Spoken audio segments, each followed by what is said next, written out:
the idea of emotional resiliency. How is it that some people are able to overcome? Now, the resiliency field will say, oh, people overcome bad conditions all the time. And why is that? Well, caring adults, a good environment for kids, a way that they can practice their skill sets.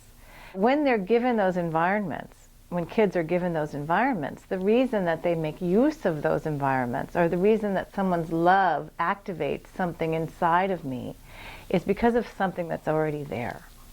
And what's already there is what we might call mind, that there's an intelligence and a love inside of us already that rises to the occasion.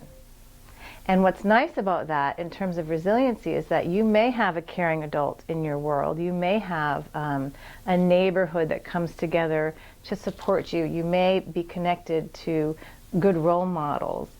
You may have a nice skill set. You may have all these things. You may not. And there's so many kids that don't have these things. But if they can understand that yet and still they have access to an unlimited reservoir of positive thoughts and feelings and hopefulness and creativity and natural self-esteem, that's already in there, see?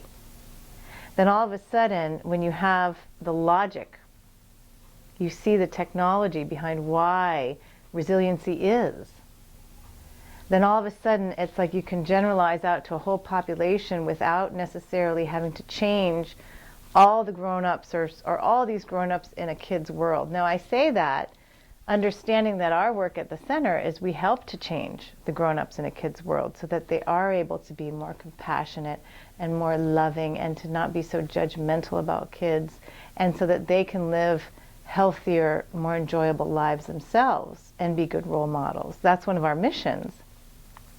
And yet, to me, if the principles are shared with anyone, if you could share the principles just with one kid, then they could overcome all those obstacles. I mean, overcome their life obstacles without all these other factors necessarily being in place.